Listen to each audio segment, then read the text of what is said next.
प्रशासनानं जर सदोष मनुष्यवधाचा गुन्हा दाखल केला नाही तर उच्च न्यायालयात जनहित याचिका दाखल करू अशी घोषणा माजी आमदार अडम मास्तर यांनी केली। Centre of Indian trade union संलग्न लालबावटा यंत्रमाग कामगार युनियनच्या वतीनं सेंट्रल कारखाना या घटनास्थळापासून शेकडो कार्यकर्त्यांनी काळ्या फिती बांधून काळे झेंडे हाती घेऊन मूक मोर्चा काढला। त्यानंतर मूक मोर्चाचं श्रद्धांजली सभेत रूपांतर झालं। यावेळी माजी आमदार नरसय्या अडम मास्तर, ॲडव्होकेट अनिल वासम, किशोर मेहता, व्यंकटेश कोंगारी, सलीम लोखंडवाला यांनी आपले विचार मांडले।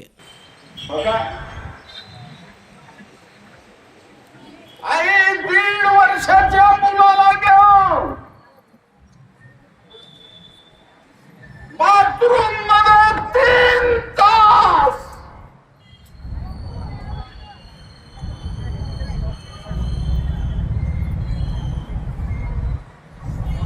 त्या 1.5 वर्षाच्या मुलाला घेऊन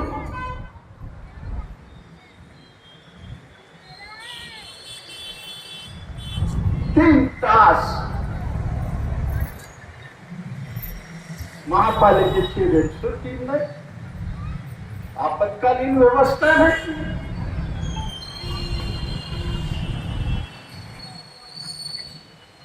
अरे महानगरपालिका एक कत्तलखाना आहे।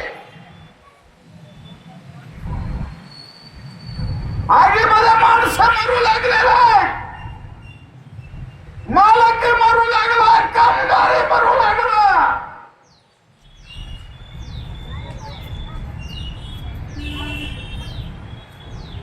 आणि दर वर्षाला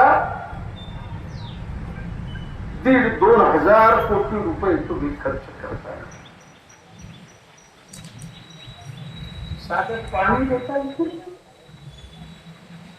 दरम्यान माजी आमदार नरसय्या अडम मास्तर आणि C2चे राज्य महासचिव M.H. शेख यांच्या नेतृत्वाखाली शिष्टमंडळाद्वारे सहाय्यक पोलीस आयुक्त प्रताप पोमण, वरिष्ठ पोलीस निरीक्षक प्रमोद वाघमारे यांना निवेदन देण्यात आलं। या प्रसंगी शिष्टमंडळात माकपचे जिल्हा सचिव युसुफ शेख मेजर, व्यंकटेश कोंगारी, किशोर मेहता, लिंगव्वा सोलापुरे आणि मृतांचे कुटुंबीय उपस्थित होते।